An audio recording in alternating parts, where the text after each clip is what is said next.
Hello everyone, कैसे हैं आप सब। आई होप आप सब अच्छे होंगे। स्वागत है आपका मेरे चैनल चुलबुली मॉमी ब्लॉग्स में। और आप लोगों को मेरे ब्लॉग्स अच्छे लग रहे हैं नहीं, कमेंट करके ज़रूर बताना दोस्तों। तो आज का जो ब्लॉग है वो एक मैसेज है आप लोगों के लिए।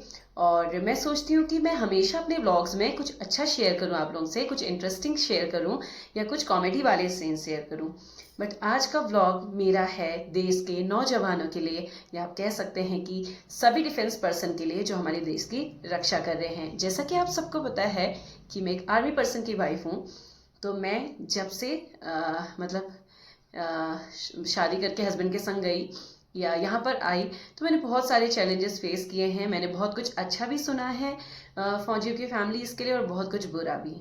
और सिर्फ फैमिलीज़ के लिए नहीं, आर्मी पर्सन के लिए जो हमारे देश की रक्षा कर रहे हैं उन लोगों के लिए भी कुछ कुछ की जो सोच है वो बहुत ही घटिया है मुझसे। और मैं कभी भी मैं ये सब चीज़ें नहीं बोलना चाहती थी, और मैं चाहती थी मैं कभी शेयर ना करूं। बट अब सर के ऊपर से पानी चला गया है, तो मैं सोच रही हूँ कि आप लोगों से शेयर करूं, और आप लोग भी अपने राय दीजिएगा। अगर कोई गलती होगी तो उसके लिए माफ़ भी करना मुझे।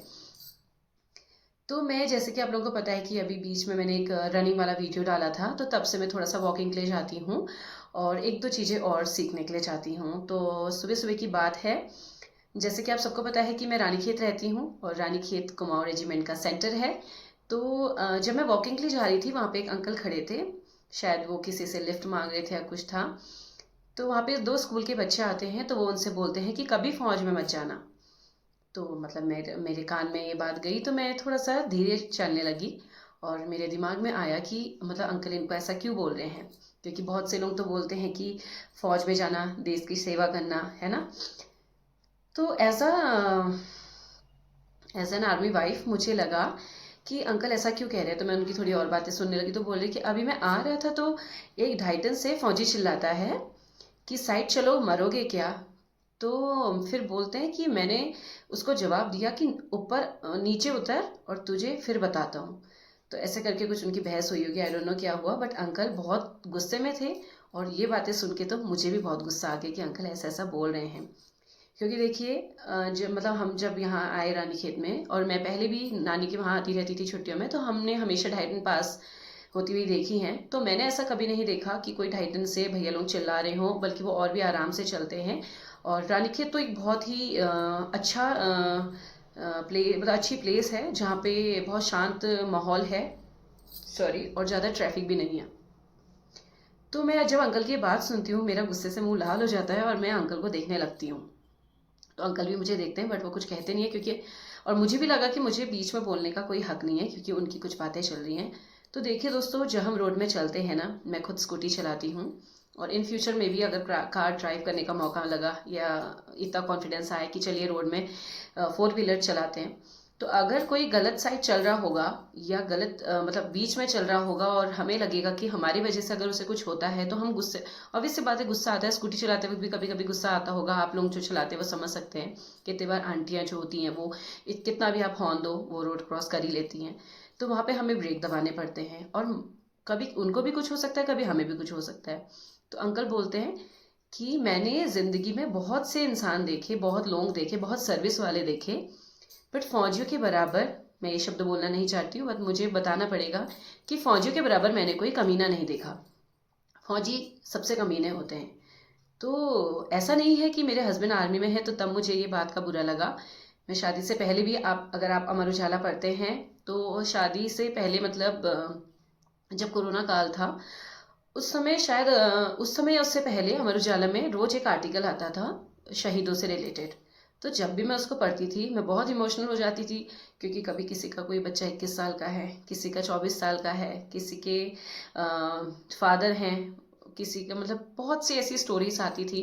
और अभी हाल में ही कारगिल दिवस गया हुआ है, तो उस दिन भी मेरा मन था वीडियो बनाने का, बट मुझे ऐसा लगा कि मैं बहुत इमोशनल हो जाऊंगी, क्योंकि हमारी खुद की फैमिली से मेरे चाचा जी शहीद चंदन सिंह भंडारी कारगिल दिवस के कारगिल की जो लड़ाई हुई थी, युद्ध हुआ था, उसमें शहीद हुए थे। और उस समय उनका जो बेटा था सबसे छोटा वाला, वो 2 साल का था।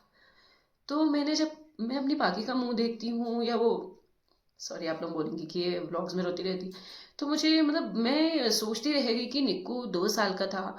तो मतलब उसने क्या देखा होगा, क्योंकि हमारी तो बाकी फ़ोन पे भी वीडियो कॉल पे भी बोलती है पापा घर आ जाओ, अभी से बोलने अब बोलने लग गई है इस बार जब वो छुट्टी गए। और पहले भी वो समझने लगी थी पापा ड्यूटी गए हैं या पापा हमसे दूर हैं, तो वो रोने लग जाती है। तो वो तो सिर्फ 2 साल का था, और चाची के 3 बच्चे थे, दीदी, फिर भैया, फिर निक्कू। तो वो लोग भी रानीखेत में चिनियानौला में रहे हुए हैं, तो हम लोग उनके घर जाते थे।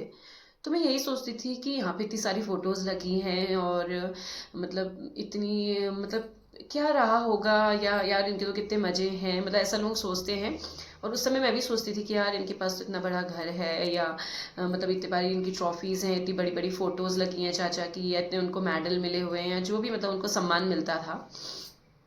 पर मुझे ये नहीं पता था कि निक्कू उस समय 2 साल, क्योंकि मैं खुद छोटी थी, तो मुझे नहीं पता था कि वो निक्कू 2 साल का था, और उस समय उसके पिताजी गुजर गए, और 1999 में ये युद्ध छिड़ा था, जिसमें बहुत से जवान शहीद हुए थे। और आप सोच सकते हो कि उनकी फैमिलीज पे क्या बीती होगी, जैसे अभी बीच में सिंदूर ऑपरेशन हुआ था। तो मुझे वो अंकल की बात बिल्कुल अच्छी नहीं लगी, क्योंकि जो हमारे देश की सेवा कर रहे हैं, या जो बॉर्डर पे खड़े होकर दिन रात हमारे लिए हमारी सुरक्षा के लिए खड़े हैं, सिर्फ फौजी नहीं या इंडियन आर्मी नहीं, जितनी भी डिफेंस सर्विसेज हैं, जितने भी सुरक्षा बल हैं, रानीखेत में कुमाऊं रेजिमेंट का सेंटर है, एसएसबी है, और मेरे जो जेठ जी हैं वो भी मतलब डिफेंस सर्विस में है, सीआरपीएफ में है। तो मैं मतलब ये चीज़ समझ सकती हूँ कि बिना हस्बैंड के बच्चों को संभालना, सारी सिचुएशंस हैंडल करना, उनसे कितनी चीज़ें छुपाना। मैं पहले बाकी खबर से कुछ नहीं छुपाती थी, क्योंकि हमारी जो लाइफ में है सिर्फ मतलब मेरे हस्बैंड हैं, मेरी छोटी सी एक फैमिली है। तो कितनी चीज़ें ऐसी होती है कि अपनी मम्मी से भी हम लोग नहीं शेयर कर पाते, या सोचते हैं कि वो लोग घबराएंगे, वो हमारी चिंता करेंगे। तो मैं अब सोचती हूँ कि मैं अपने हस्बैंड को भी ना बताऊँ। तो जब से मेरे हस्बैंड ऐसी जगह पे गए हैं जहाँ वो हमें साथ नहीं ले जा सकते, और बहुत से लोग क्या, कुछ एक दो लोग होते हैं ना दोस्त जिंदगी में, दोस्तों, कि उनसे हमारी फ्रीडम या हमारी जो आज़ादी है, या जो हम खुश रहते हैं, जो हम घूमना फिरना करते हैं, वो नहीं सहन हो पाता है। तो मैंने आपको पहले ही बताया था कि एक लेडी बोलती थी कि ये अपने हस्बैंड से दूर इसलिए गई है क्योंकि इसको ब्लॉग बनाने थे। तो मैं आपको बता दूं कि मुझे व्लॉगिंग का या वीडियोस बनाने का शौक बहुत पहले से है, और मैं टिकटॉक में भी ऑलमोस्ट मेरे 10,000 जो सब्सक्राइबर्स या फॉलोअर्स होने वाले थे, उसके बाद टिकटॉक ही बंद हो गया। तो उसमें भी मैं शादी से पहले भी फौजियों से रिलेटेड वीडियोस बनाती थी। तो मुझे ऐसा लगता है कि जो देश प्रेम है वो सभी के दिल में होना चाहिए, सिर्फ मतलब फ़ोन में स्टेटस लगा के, या सिंदूर ऑपरेशन सक्सेसफुल रहा, ये रहा वो रहा, और पीठ पीछे आप लोग फौजियों की वाइफ्स के लिए, फौजियों के लिए इतना कुछ बोलते हैं। कितने लोग बोलते हैं कि तुमने फौजी से शादी क्यों करी, फौजी तो खूब पीते खाते हैं। तो आप मुझे एक चीज़ बताइए, क्या सिविलियंस नहीं पीते हैं? और जो सिविलियंस जो मतलब अगर देखा जाए, जो ये बाहर ऐसे नाली वाली में पड़े रहते हैं, उनके लिए आप क्या कहेंगे? और मतलब मैंने जब से अपने हस्बैंड के संग रही, या जो भी था, मतलब मैंने तो कभी ऐसी चीज़ें फेस नहीं करी। और झूठ भी क्यों बोलना है दोस्तों, अगर जिस सर्विस में है वो, और अगर वहाँ पे वो चीज़ें करनी है, या कितने लोगों का मन नहीं करता है, या जो भी है, बट मैंने अपने हस्बैंड को इस सिचुएशन में कभी नहीं देखा कि मैं ऐसा सोच सकूं कि हाँ फौजी लोग खूब पीते खाते हैं, या ऐसे ही रहते हैं। तो देखिए ये मतलब कहीं भी आप, कोई जॉब वाला है, कोई सिविल पर्सन है, कोई डिफेंस पर्सन है, वो सबकी अपनी अपनी चॉइसेस हैं। कितने तो डिफेंस पर्सन वाले लेते भी नहीं हैं, बिल्कुल नहीं छूते इन चीज़ों को। बट मतलब मुझे बहुत फील होता है इन चीज, मतलब लोगों को, मैं सोचती हूँ कि कभी मैं इन चीज़ों पे वीडियो ना बनाऊं, बट मतलब मैं अभी अपने आप को नहीं रोक पाई, क्योंकि मैंने एक बार एक अंकल को, एक बार एक लेडी को, जब सिंदूर ऑपरेशन हुआ था, तो बहुत से ब्लॉग्स वायरल हो रहे थे, क्योंकि बहुतों की फैमिलियाँ रोई थी, कितों के बच्चे, जैसे किसी की मम्मी आए, उनके बच्चे घर आए थे, तो वो अचानक से गए, एक दिन आए थे दूसरे दिन ही जाना पड़ा, कितने लोग स्टेशन से चले गए। मेरे हस्बैंड आए हुए थे, वो अचानक से गए। और उस वीडियो को काफ़ी लोगों ने प्यार दिया, बहुत सारा, मतलब मुझे कितनों ने तो कॉल किया, कितनों ने मैसेज किया, इवन मेरे स्टूडेंट्स की मम्मियों ने मुझे कॉल किया, क्योंकि जो लोग इस सिचुएशन से गुजरते हैं या गुजरे हुए हैं, तो वो इस चीज़ को फील कर सकते हैं। और ऐसा नहीं है, सिविलियंस ने भी काफ़ी फ़ोन मैसेज किए, हालचाल पूछे, और मतलब पाकि के पापा के लिए बाद में भी वो पूछते रहते कि अभी ठीक है, ये वो करके। और अब तो सिचुएशन फिर भी थोड़ा बहुत ठीक है दोस्तों, बट मैं आपको इतना तो कभी नहीं बताऊंगी कि हस्बैंड कहाँ पर हैं और कौन सी जगह पर हैं, क्या सिचुएशन है, क्योंकि वो मुझे खुद कितनी चीज़ें नहीं बताते, तो ऑब्वियसली बात है, अलाउड भी नहीं है शेयर करना। तो जो मैं व्लॉग बनाती हूँ, ये ऐसा भी नहीं है कि मैं एक फ़ौजी की बीवी हूँ तभी मैं व्लॉग बनाती हूँ। और मैं बहुत कम चीज़ें फ़ौज से रिलेटेड बोलती हूँ अपने व्लॉग में। जब मेरे हस्बैंड आते हैं तब हो सकता है, या तब जब जाते हैं तब। और ना मैंने उनकी कभी ड्रेस में कोई पिक शेयर करती हूँ आप लोगों के साथ, या कोई वीडियो शेयर करती हूँ। इवन वो ड्रेस लेके आते हैं जब वो आते हैं छुट्टी तो, बट मैं सोचती हूँ कि यार जब हस्बैंड मना करते हैं, या जिस जिस सर्विस में वो हैं वहाँ से हमारा घर चल रहा है, तो अगर हम उन मर्यादाओं को ना पार करें तो वही अच्छा है ना। और बहुत सी चीज़ें मैं आपको लोगों को नहीं बताती हूँ, मुझे ऐसा लगता है कि अपनी जो लाइफ है उसको थोड़ा प्राइवेट भी रखना चाहिए। ऐसा ज़रूरी नहीं कि हम व्लॉग्स बनाते हैं तो सब कुछ उसमें दिखा दें। तो बस यही था। और अंकल जी जब बोलते हैं तो अंकल जी का मुंह इतना लाल हुए रहता है, तो अंकल जी उस समय क्या ये नहीं सोचा होगा उन्होंने कि जब कोई जंग छिड़ती है, या जब हमारे देश में कोई बात उठती है, तो सबसे पहले जो डिफेंस टीम होती हैं उन्हीं को बुलाया जाता है। 1 मिनट, हाँ कोई आया है। दीदी लोग थे पड़ोसी। और दोस्तों जब से मैं क्वार्टर में आई हूँ ना, तो मुझसे काफ़ी लोग मतलब पूछते भी हैं कि हस्बैंड कहाँ पर हैं, आप तो पहले साथ रहते थे। तो देखिए फौजियों की लाइफ में ना सिचुएशन बहुत अलग अलग होती हैं, और ऐसा नहीं होता कि हम हमेशा साथ ही रहेंगे। और जहाँ वो ले जा सकते हैं वहाँ वो मुझे ले जाएंगे। और शादी के 10 दिन बाद ही वो मुझे अपने साथ ले गए थे। जो लोग मुझे बहुत करीब से जानते हैं, या जो भी सिचुएशन मेरी रही शादी के टाइम या उसके बाद, या जो मेरे साथ हैं चीज़ें, जिस वजह से मैं बहुत बार इमोशनल भी हो जाती हूँ, तो मैंने सोचा कि कभी आगे ना आगे जाके आपसे शेयर करूँगी। क्योंकि जो लोग बहुत बातें बना लेते हैं अपने मन से बिना चीज़ों को जाने हुए, उनका मुंह बंद भी हो जाएगा। क्योंकि मैं बहुत टाइम तक सहन करती हूँ, बहुत टाइम तक मेरे अंदर अब शादी के बाद पेशेंस आ गया है। और एक और चीज़ है जो अभी बीच में आप लोगों ने देखा था, अभी कुछ दिन पहले की बात है, कि एक फौजी जो वायरल हो रहे हैं कि फौजी अपने बेटे को नहीं बचा सका, या 1 साल का बच्चा डेथ कर गया। तो वो कल मैं रात भर देवभूमि के डायलॉग में उनका इंटरव्यू था, तो मैं उसको देख के इतना इमोशनल हो गई, उनकी वाइफ को देख के। 1 साल का बच्चा क्या होता है दोस्तों, कुछ भी नहीं, मतलब बहुत छोटा, किसी चीज़ की उसको नॉलेज नहीं, या किसी चीज़ की उसे समझ नहीं है।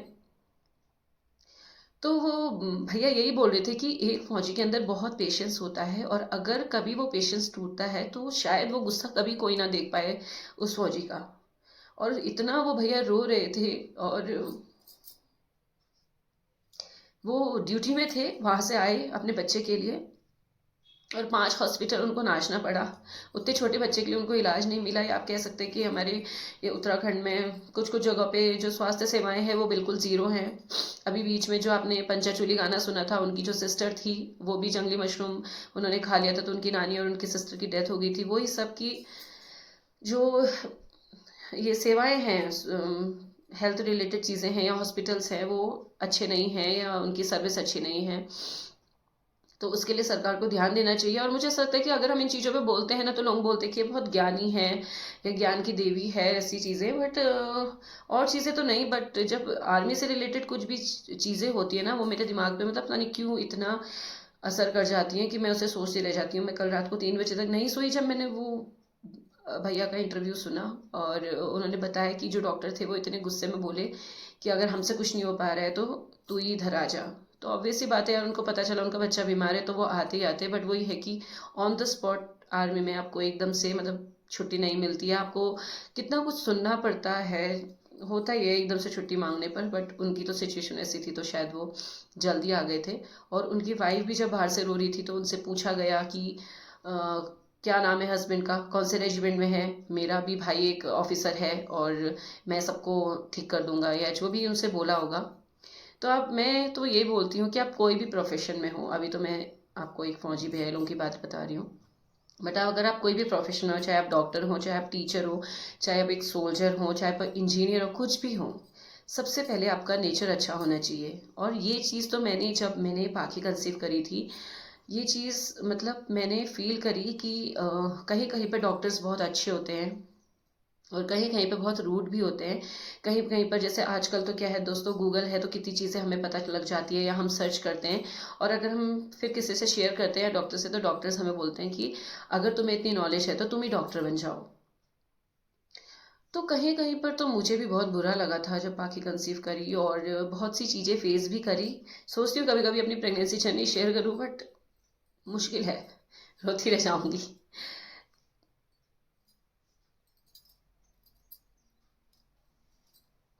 सॉरी।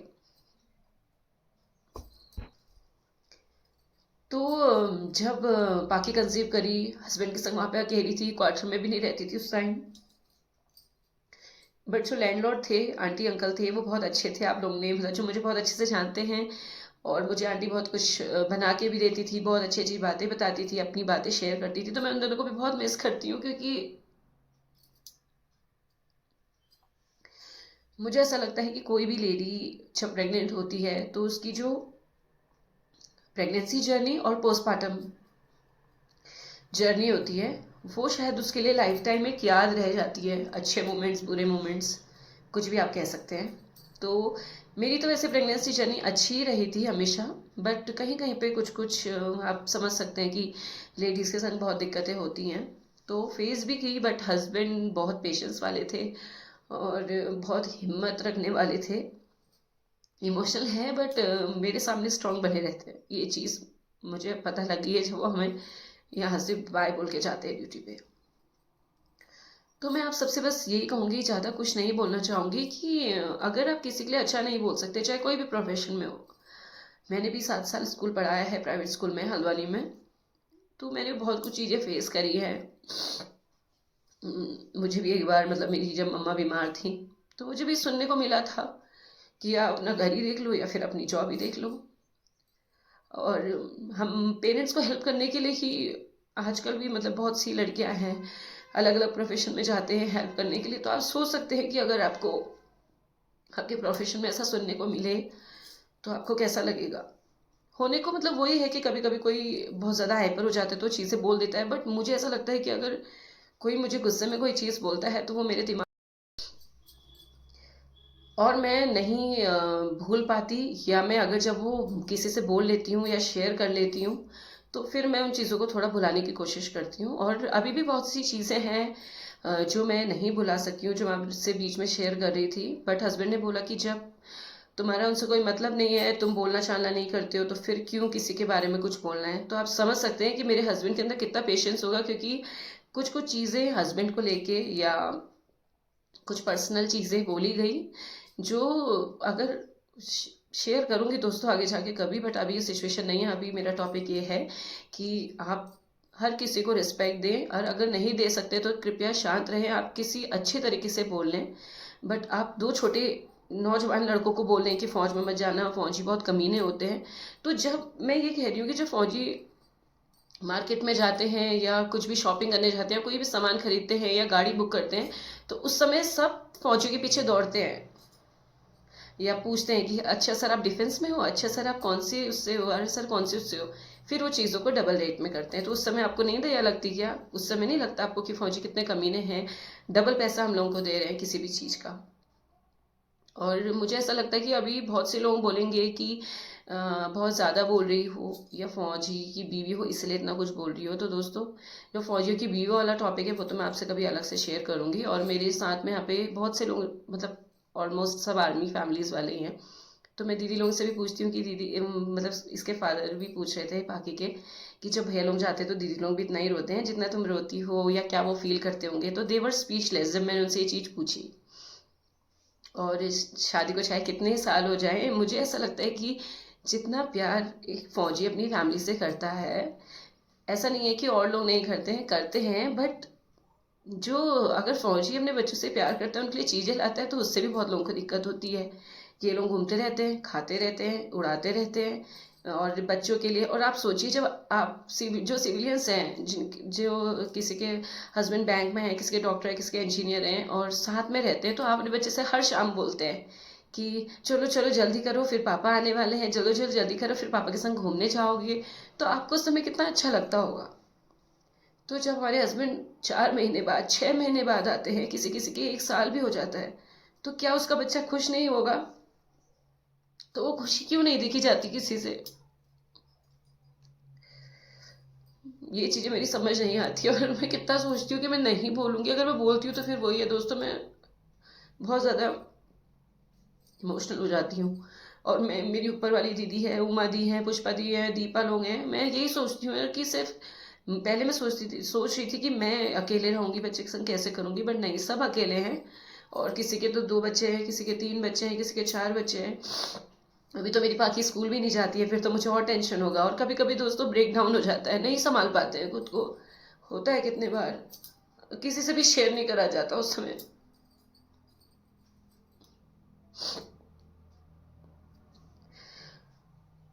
और बहुत से लोग ये भी बोल रहे थे कि जब पाखी के पापा जाते हैं बच्चों की तरह रोती है। तो दोस्तों सच में जब कोई आपको बच्चों की तरह प्यार करता है ना, और बच्चों की तरह आपकी केयर करता है, आपकी चीज़ें मानता है, आपका बचपना उसे पसंद है, तो क्यों नहीं रोना आएगा। और मैं अपने हस्बैंड से बोलती भी हूँ कि तुम्हें बहुत लोग बोलते हैं कि तुम ऐसे हो, या तुम नहीं बोलते हो, या तुम घर का काम भी कर देते हो। तो वो बोलते हैं कि वो चीज़ मुझे पता है ना कि कैसे मेरे बच्चे रह रहे हैं, या कैसी सिचुएशन में मैं उनको मतलब छोड़ के ऐसे आया हूँ। तो बस इतना ही कहना है कि respect every profession, not only Indian army, but जितना हो सके। और अगर आप पब्लिक प्लेस में है तो थोड़ा, मेरे मतलब मैं भी बहुत जल्दी हाइपर हो जाती थी कभी कभी, बट हस्बैंड बहुत कुछ समझाते हैं, बहुत चीज़ें सिखा के जाते हैं। और इस बार तो बहुत अच्छे से चीज़ें समझा के गए हैं। कभी कभी मतलब मैं रो भी जाती हूँ किसी चीज़ को लेके कि वो ऐसा कहते हैं, वो ऐसा कहते हैं, कोई मुझे नहीं समझता, या कभी कभी चीज़ें मतलब ब्रेक डाउन हो ही जाता है दोस्तों। मैं भी आफ्टर ऑल एक इंसान हूँ, और फौजी की बीवी हूँ, तो अब ऐसी बातें मुझे रोना आएगा, क्योंकि मेरा हस्बैंड यहाँ पे मुझे मतलब मेरे हस्बैंड मुझसे दूर जा रहे हैं, मेरा बच्चा रोता है। सबसे ज़्यादा हमें अपने बच्चे के लिए बुरा लगता है। अभी हमारे गांव में एक पंकज भैया है, वो भी अपने बच्चे से दूर रह रहे हैं, उनके बच्चे तो इतने बड़े हैं, वो अभी तक रोते हैं। और वाइफ वही बोलती है उनकी भी कि जब बच्चे रोते हैं तो फिर उनको देख के रोना आता है, क्योंकि बच्चों के लिए पापा मतलब अब मैं बताऊँ एक भगवान टाइप बन के आते हैं जब आते हैं 1 महीने की छुट्टी।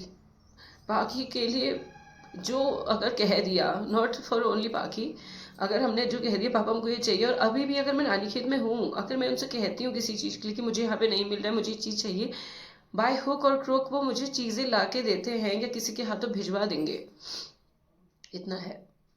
तो मैं यही बोल रही हूँ कि फौजी ना बहुत पेशेंस रखता है। और जो वो भैया के और दीदी के संग अभी सिचुएशन गुजरी है, 1 साल का उन्होंने बच्चा खोया है, मैं सिर्फ बोल सकती हूँ या मैं इमोशनल हो सकती हूँ, पर जो उन पे बीत रही है शायद कोई नहीं उसे फील कर सकता, कोई भी नहीं। और जो आप लोग बोलते हैं आर्मी फैमिलीज के लिए, वो सिचुएशन जो होती है उसको कोई नहीं फील कर सकता दोस्तों। सिंदूर ऑपरेशन हुआ सक्सेसफुल, सबने स्टेटस लगाए, क्यों लगाए फिर आपने स्टेटस, अगर आप लोगों के मन के अंदर इतनी घृणा भरी हुई है फौजियों को लेके। I am not saying for everyone, but जिन जिन की सोच है प्लीज़ अपनी सोच बदलिए। और अगर आपकी फैमिली से कोई होगा, क्योंकि मैं हर किसी के लिए नहीं कह रही हूँ, अगर किसी के फैमिली से भी कोई फौजी है तो वो उस सिचुएशन को बहुत अच्छे से समझ सकते हैं, चाहे किसी का छोटा भाई हो। आपने देखा होगा मैं कसम परेड में भी काफ़ी रोई थी, क्योंकि मुझे उस समय अपने हस्बैंड की याद आई, और जो उन्होंने स्ट्रगल किया है, जो उन्होंने चीज़ें फेस की है अपनी लाइफ में, तो उन चीज़ों को सोच सोच के मुझे रोना आ था। मैंने एक ऑफिसर थे, उनसे भी मैंने शेयर की अपनी बातें। तो और बहुत से लोगों ने उस ब्लॉग को पसंद किया, 16,000 प्लस व्यूज़ उसमें आए हैं। तो कहीं ना कहीं कुछ अच्छा होगा व्लॉग्स में, तभी लोग देखते होंगे। बाकी मैं यही कहूँगी कि अगर कोई गलती हुई होगी तो आप मुझे माफ़ करिएगा, बट मैं सोच रही थी कि मैं अगर इसको नहीं बोलूँगी तो शायद मेरे दिमाग में ये चीज़ें हमेशा रहेंगी, या जो मैंने सुना अंकल के मुँह से या कोई बहुत लेडीज़ के मुँह से मैं सुनती हूँ। सब लोग नहीं बोलते, बट कुछ लोग होते हैं दोस्तों जिनकी सोच होती है ऐसी। और सिर्फ मैं नहीं, एक सर्वे मैंने किया, तो उसमें मतलब सर्वे क्या, वही कि जैसे कभी कोई फ्रेंड है डिफेंस वाली, या किसी के हस्बैंड हैं डिफेंस सर्विसेज में, तो बहुत से लोग मुझे बोलते हैं कि यार तू क्यों रोती है अपने ब्लॉग्स में, और जब ऐसे मतलब रहते हैं क्वार्टर्स में तो कोई ना कोई होता ही है जिसको आपको देख के थोड़ी सी दिक्कत होती है। या मुझे ऐसा लगता है कि जिसको आपका जैसा फ्रीडम या आपका जैसा आपकी जैसी चीज़ें नहीं मिल पाती तो उसी को दिक्कत होती है। बाकी मेरे संग बहुत अच्छे अच्छे दोस्त रहे हैं, मैं बहुत मिस करती हूँ अपने पुराने दोस्तों को, बहुत ज़्यादा। मैं कभी कभी सोचती हूँ, या कभी कभी जब मैं अकेली होती हूँ, मैं किसी से कुछ शेयर नहीं कर पाती, तो मुझे अपने फ्रेंड्स बहुत याद आते हैं। और सब लोग बोलते हैं तेरे ब्लॉग्स देखते रहते हैं, और कभी नहीं बात हो पाती है तो कहते हैं कि हमें पता लग जाता है तेरे ब्लॉग देख के कि तू कहाँ है, कैसी है, या पाखी बड़ी हो गई है। और कितने लोग बोल रहे हैं कि अब पाखी ना लड़कों जैसी दिखने लग गई है।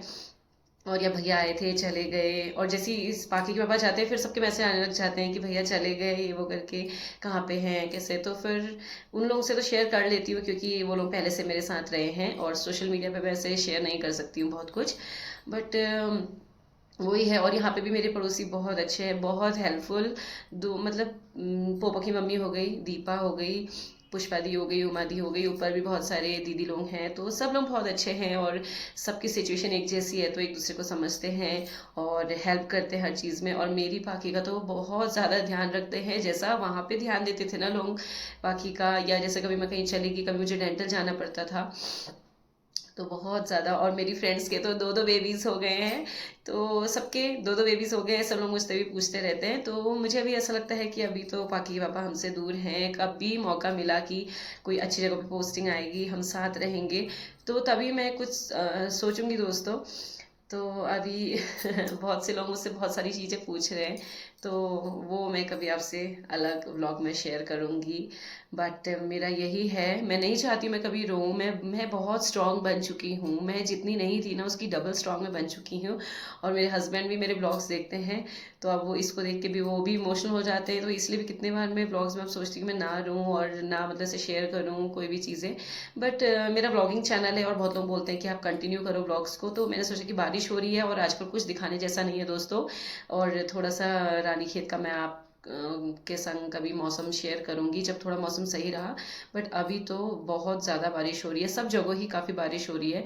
और हमारे उत्तराखंड में आपने देखा होगा कि हर्षिल वैली गंगोत्री साइड कितना बुरा हुआ है। उन लोगों को भी भगवान उनकी आत्मा को शांति दे और उनकी फैमिलीज़ को ये दुख सहने की हिम्मत दे, क्योंकि हम तो वीडियोस में देख देख के ही भावुक हो जा रहे हैं। सब लोग कल डिस्कस कर रहे थे कि कैसा कैसा वहाँ पे हो गया है। तो बस यही है दोस्तों। मुझे ऐसा लगता है कि हम किसी भी प्रोफेशन में हो, हमारा सबसे फर्स्ट हमारा नेचर है। और मैं पाखी के फादर से भी बोलती हूँ, अपने हस्बैंड से, कि मैं कभी नहीं चाहती कि मेरी पाखी फर्स्ट आए क्लास में या मतलब हर चीज़ में वो आगे ही रहे। वो चीज़ पॉसिबल नहीं है, nobody is perfect, not even me.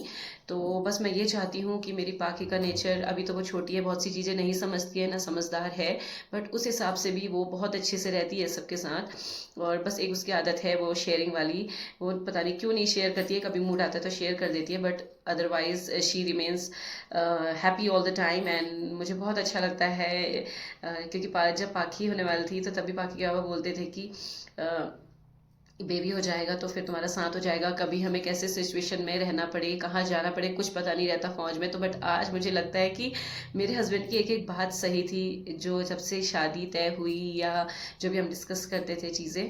तो बट वही है, थू नज़र ना लगे किसी भी चीज़ को लेके, और सभी फैमिलियाँ बहुत खुश रहें, सबके हस्बैंड अच्छे से रहें, अच्छे से ड्यूटी करें, और जब भी छुट्टी आए तो खूब अच्छा टाइम स्पेंड करें। मैं तो यही कहूँगी सबसे, क्योंकि मैं खुद ये चीज़ें चाहती हूँ।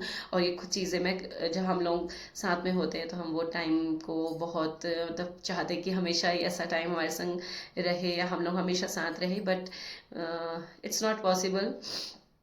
बट क्या बोलूँ अब दोस्तों, जितना बोलना था बोल दिया, जितना रोना था रो दिया। और बस यही कहूँगी कि आप लोग प्लीज़ मेरी किसी बात का बुरा ना माने, मैंने हर किसी के लिए नहीं बोला है। कुछ लोग जो मुझको लेके या मेरे हस्बैंड को लेके या जो भी मेरी फैमिली में चीज़ें हैं उनको लेके डिस्कस करते हैं तो करें। मुझे तो इतना ग्रुप में बैठ के डिस्कस करना भी ज़्यादा पसंद नहीं, और अगर मैं कभी बैठती भी हूँ, चाहे मेरा कोलकाता का ग्रुप था चाहे यहाँ का ग्रुप था, हम अपनी मस्ती करते हैं, अपनी बातें करते हैं, या अपने हस्बैंड लोगों से रिलेटेड चीज़ें शेयर करते हैं कि वो वहाँ पे अभी वैसे हैं या वो ऐसा बता रहे थे। और सभी जो भैया लोग मेरे व्लॉग्स देखते हैं उनको भी दिल से थैंक यू है। और जो आप मेरे व्लॉग में पोपो भी देखते हैं ना, तो पोपो पाखी की बहुत अच्छी फ्रेंड है, दीपा के बच्चे पाखी के बहुत अच्छे दोस्त हैं। तो दीपा और मैं तो एक ही यूनिट से हैं, तो इसलिए मतलब थोड़ा स्टार्टिंग से ही बहुत अच्छा बॉन्ड हो गया था। और दीपा का नेचर बहुत हेल्पफुल है, दीदी सभी लोग बहुत हेल्पफुल हैं। तो मुझे अच्छा लगता है, और मुझे ऐसा लगता है कि जैसे सिचुएशन में आप रहते हैं ना, आप भला तो जग भला। जैसे दीदी लोग अच्छे तो मतलब मुझे वो अच्छे लगते हैं या उनको मैं अच्छी लगती हूँ, या दीपा मुझे पसंद है या वो मुझे पसंद करती है। और पोपो की मम्मी को तो ज़्यादा टाइम नहीं मिल पाता है दोस्तों, बहुत कम दिखती हैं। पोपो बहुत बार दिख जाती है मेरे ब्लॉग्स में, मिनी ब्लॉग्स में, क्योंकि वो स्कूल भी पढ़ाती हैं। और बट उनकी सिचुएशन भी सेम है, उनके हस्बैंड भी बाहर हैं, बच्ची मतलब उनकी तो बच्ची स्कूल वाली है, तो सोचिए एज अ टीचर कितना प्रेशर रहता है, फिर बच्चा, फिर घर बार सब कुछ देखना है। तो मुझे ऐसा लगता है कि इस सिचुएशन को जो हैंडल कर लेगा तो समझ जाओ कि उसने एक जंग जीत ली है। और सिर्फ आर्मी पर्सन की वाइफ अकेले नहीं रहती है, बहुत सारे सिविल पर्सन हैं, और किसी किसी के हस्बैंड जो फॉरेन रहते हैं वो लोग भी अकेले रहते हैं, अपने बच्चों को देखते हैं। बट जो मेरी सिचुएशन है दोस्तों वो थोड़ा सा अलग है। तो मतलब मुझे ऐसा कोई दुख भी नहीं है, मतलब मैं क्या कहूँ, अब अगर हम रोते रहेंगे तो हम उस चीज़ से कैसे बाहर निकल पाएंगे। कहीं ना कहीं पे मतलब चीज़ों का जो दुख है उसको बार बार बोलना या बार बार अगर शेयर करूँगी तो फिर मेरे खुद ही आंसू निकल जाते हैं। But I am really happy with my family, और मैं यही चाहती हूँ कि सब लोग खुश रहें। और आशा करती हूँ आपको मेरा ब्लॉग अच्छा लगा होगा। मिलती हूँ आपको एक नए ब्लॉग के साथ, तब तक के लिए बाय बाय, टेक केयर, ध्यान रखिए। और हो सके तो बरसातों में ज़्यादा इधर उधर ट्रैवल ना करें, क्योंकि अभी देख ही रहे आप लोग कितनी लैंडस्लाइड हो रही है, जगह जगह रोड जाम हो गई है। तो अब देखते हैं नेक्स्ट ब्लॉग कौन सा आएगा। और मे बी मैं अपने पड़ोसियों को आपको दिखाऊंगी, क्योंकि बहुत से लोग मेरे पड़ोसियों को जानने लगे हैं। दीपा को लोग मार्केट में देखते हैं, मेरे कोई जानने वाले तो वो उसे पहचानने लग गए हैं।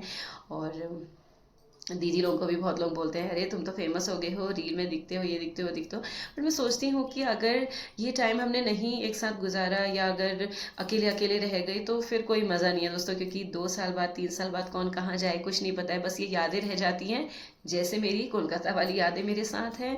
और आई मिस यू ऑल। और आजकल तो एक मेरी फ्रेंड थी हिमा दी, उनका दूसरी जगह ट्रांसफ़र हुआ है, तो उनकी सासू आई हैं, तो वो भी मेरे ब्लॉग देखते हैं। तो thank you so much aunty. और वो पाखी के लिए बोल रही थी, पाखी पहले पूरी बेबी डॉल लगती थी, और अब बाल कटा के तो पूरी अलग दिख रही है। तो अब पाखी के बाल जब बड़े हो जाएंगे तो मे बी पाखी पहले जैसी दिखे, बट जो बेबी हेयर थे वो बहुत अलग थे, और मुझे खुद पाखी बिल्कुल एक आप कह सकते हो। और जो वहाँ पे कुछ दीदी लोग नेपाल से थे, तो वो लोग तो पाखी को बोलते थे जैसे म्यूजियम में गुड़िया रखी रहती है ना, वैसी दिखती है पाखी। तो बहुत प्यार मिलता था मुझे वहाँ के पड़ोसियों से भी। और पाखी आ चुकी है। ओ ओ चल, तो फ्रेंड्स पाखी उड़ चुकी है और पूरा व्लॉग बनाने दिया मुझे। तो पाखी सबको बाय बोल दो, टाटा कर दो, अभी भी नींद में है।